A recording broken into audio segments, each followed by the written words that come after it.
Olá pessoal, aqui é Eduardinho do site Carteira Rica. Hoje a gente vai começar a abordar o tema de crowdfunding de investimentos, começando pelo empréstimo P2P, ou seja, aquelas modalidades em que a plataforma online conecta o devedor e o credor, retirando o banco como intermediário.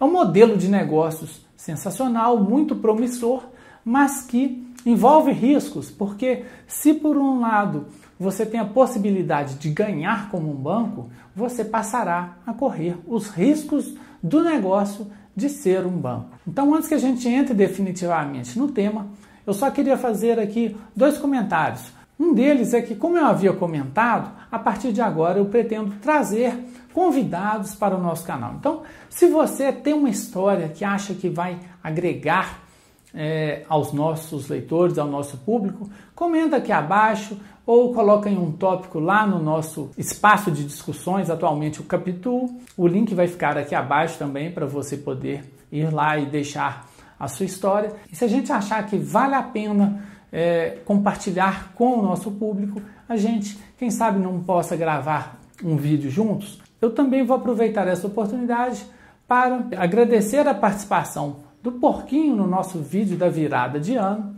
e anunciar que ele vai ganhar um quadro especial para ele aqui no nosso canal. Porquinho, muito obrigado pela sua participação no vídeo da virada para 2018. Eu queria lhe dar os parabéns, você agora é oficialmente membro da nossa equipe. Olá, muito obrigado pela oportunidade, estou muito feliz. Tudo bem, Porquinho, então respeite o nosso público, pegue leve com as pessoas e você terá uma vida longa aqui conosco, ok? Muito obrigado. Tá bom, pode deixar comigo.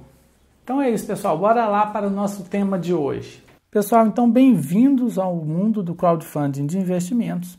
Hoje a gente vai abordar o método de crowdfunding de investimentos dos mais antigos, considerando que tudo é muito novo nessa era das startups, mas um dos mais antigos é o empréstimo P2P. Então, o banco sai da história e uma plataforma liga credores e devedores.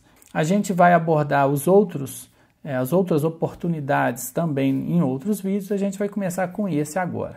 Então, existem sites nos Estados Unidos, existem sites por todo o país e aqui no Brasil, o mais conhecido, pelo menos o que eu conheço, é esse daqui.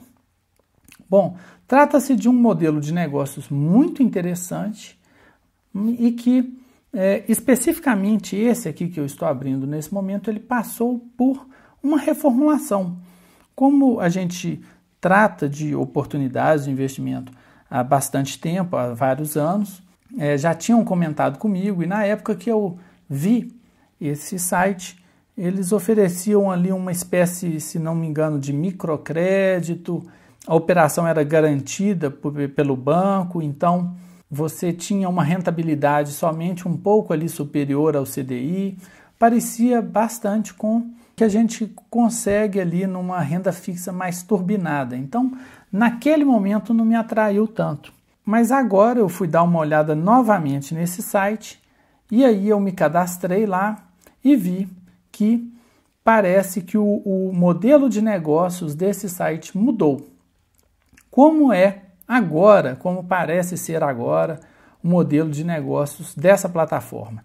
Então, ao invés de microcrédito, agora a gente tem um crédito corporativo para empresas de médio porte. E a grande questão é a seguinte, o banco saiu da história e agora você tem taxas altas de retorno, mas em compensação, o risco de crédito é seu e não mais do banco. Então, é hora das pessoas aprenderem a brincar de banco, mas brincar de banco não é algo tão simples quanto parece. Então, a gente tem que tomar muitos cuidados com isso daí.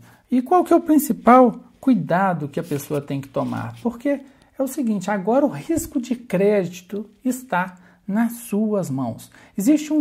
Quando a gente vai dar uma olhada em finanças comportamentais, a gente vê um viés do investidor que é sempre olhar pela ótica do ganho, olhar para a possibilidade do ganho e esquecer a possibilidade de perda. Então a gente entra aqui em uma época de Selic a 7%, olha aqui ofertas com rentabilidade na faixa aí de 1,5% ao mês e acha que descobriu algo de outro mundo. Mas a gente vai dar uma olhadinha aqui, testar se é isso mesmo, ver se vale a pena ou quanto vale a pena, e vamos fazer alguns cálculos daqui a pouco. Você tem que evitar a qualquer custo esse viés comportamental, como eu disse, olhar somente para a possibilidade de ganhos, a gente tem que olhar para a possibilidade de perdas.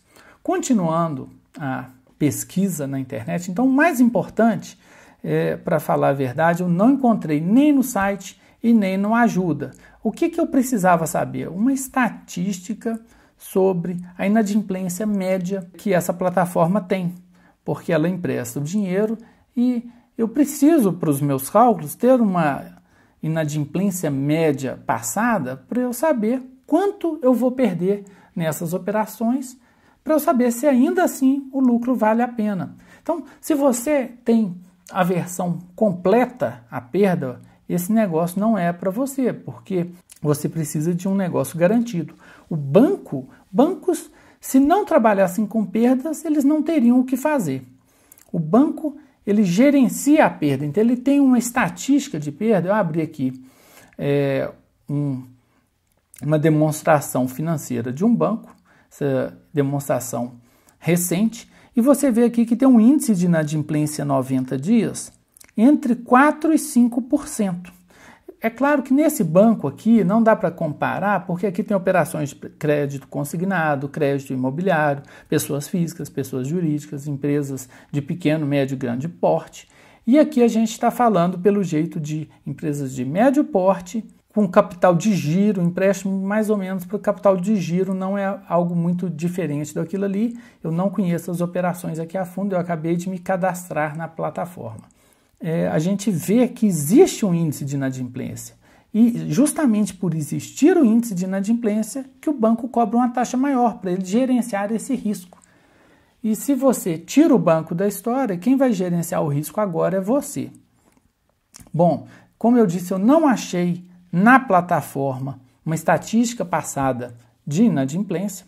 Eu acho que, como sugestão aqui para quem gerencia, para quem é dono desse negócio, eu acho que para o investidor mais sofisticado seria interessante eles colocarem aqui uma estatística passada, porque não tendo uma estatística passada a gente vai buscar na internet.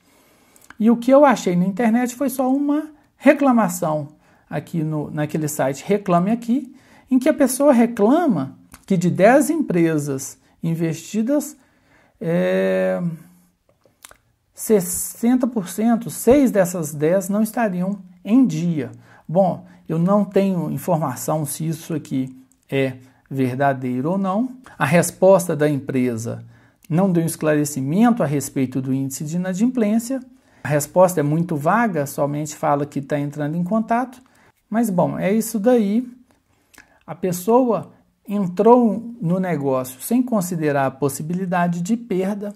Eu não sei se essa perda representa a média da empresa, a perda que essa pessoa teve, mas eu considero seria interessante, então, se você pretende fazer um investimento nessa plataforma, considerar pelo menos um risco de mercado aqui na faixa de 5%. Enquanto a gente não tiver uma estatística completa da inadimplência dos clientes dessa empresa, fica difícil tomar uma decisão consciente. Então vamos lá, eu fiz aqui uma simulação básica, emprestando aqui R$1.000 com a taxa de juros de 1,5% ao mês e um prazo de 24 meses, esse tipo de operação. Por quê? Porque 1,5% é mais ou menos aqui o que eu tenho visto, e o prazo de 24 meses também é a média do que está aparecendo aqui nessas operações. Tem uma aqui de 6 meses, a maioria de 24 meses. Então, 24 meses daria uma prestação nesse valor e teria... Então, o que acontece também? Como a empresa vai pagando ao longo do tempo, você tem desde o primeiro mês um retorno. E esse retorno, ele então vai ser tributado pela alíquota regressiva do imposto de renda. Veja que a prestação é igual o tempo inteiro, eu imagino que eles usem a tabela Price, eu não tenho certeza, mas considerando isso, aqui você tem uma prestação menor no começo líquida do que no final, justamente porque aqui incide um IR maior no começo, um IR menor no final, mesmo que os valores sejam iguais em termos brutos. Se a tabela for SAC em vez de Price, pior ainda para o investidor, porque as prestações iniciais seriam maiores e justamente nelas você teria um imposto de renda maior.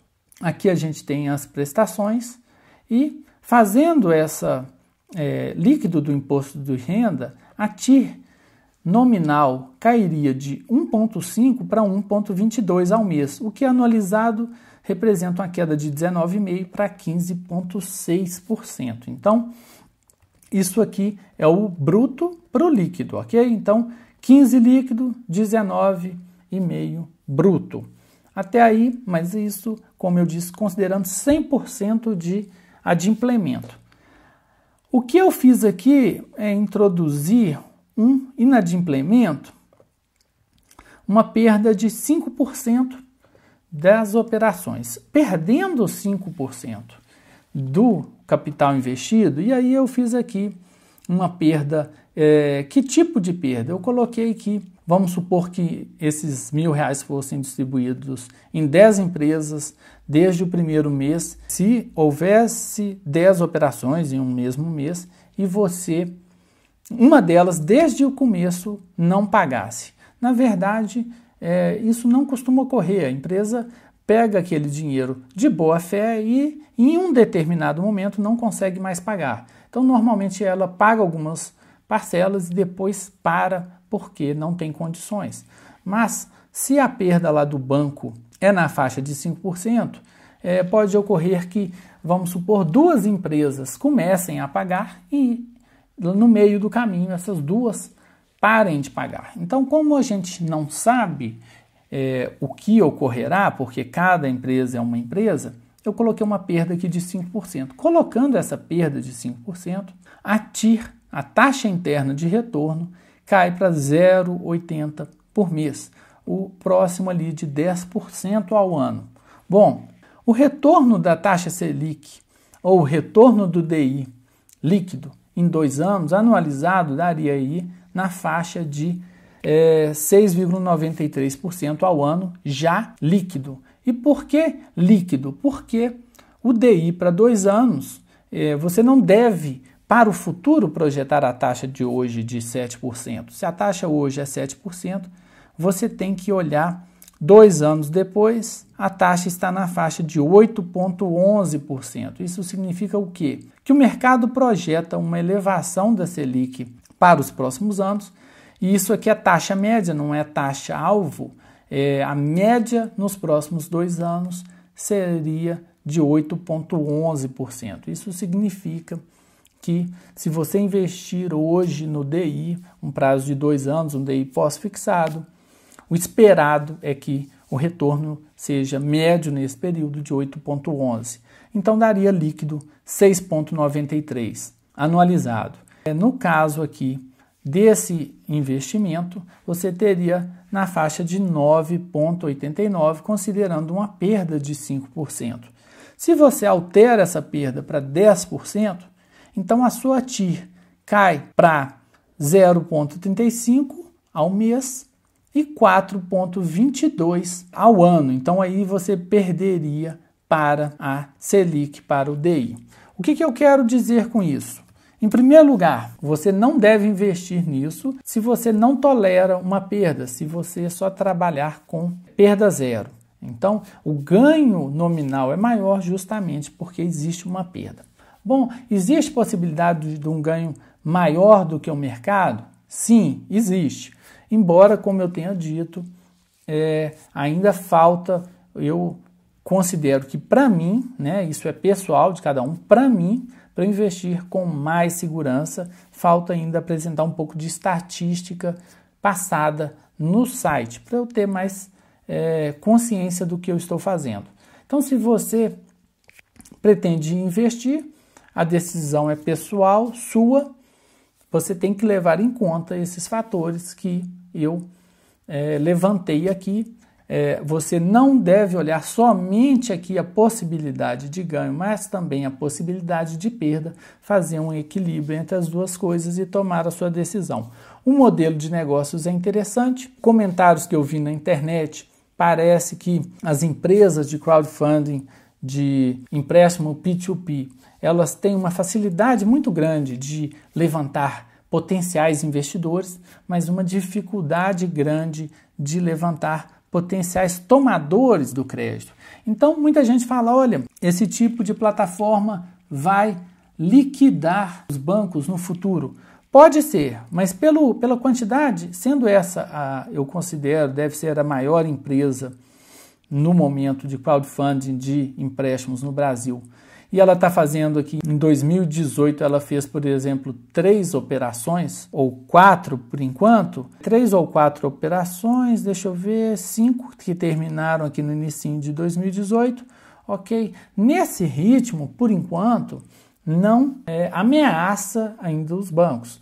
É claro que o crescimento das startups ele é exponencial, então a aceleração daqui a alguns anos, isso ameaça os bancos. No momento, pela quantidade de operações, isso não representa nenhuma ameaça aos bancos. É necessário que essas empresas façam ainda muita propaganda, então é necessário muito capital para essas empresas levarem o modelo de negócios para a mídia e, por fim, se consolidarem. É isso, o mercado nesse segmento ainda é bem incipiente, há potencial e há ainda alguns aprimoramentos que podem ser feitos no caminho, principalmente na questão da transparência e da inadimplência, ok? Nos próximos vídeos a gente vai dar uma olhadinha em outras oportunidades de investimento também, buscando o que seja o melhor para você, ok? Se você gostou do vídeo, inscreva-se aqui no nosso canal. Dê uma olhadinha também no nosso vídeo de debêntures incentivadas, porque teve uma época que uma corretora aí fez muita propaganda de debêntures incentivadas, mas apresentando somente a taxa prometida e desconsiderando que as debêntures também são um investimento de risco. Então, todo investimento de risco você tem que levar em consideração uma probabilidade de perda, um índice de perda, e se esse índice de perda for maior do que o limite tolerável, você pode ter prejuízo nas suas operações. Dê um tempinho, espero que você tenha se inscrito aqui embaixo no nosso canal para acompanhar os próximos vídeos e as oportunidades que ainda estou analisando. Um grande abraço para todo mundo e até lá!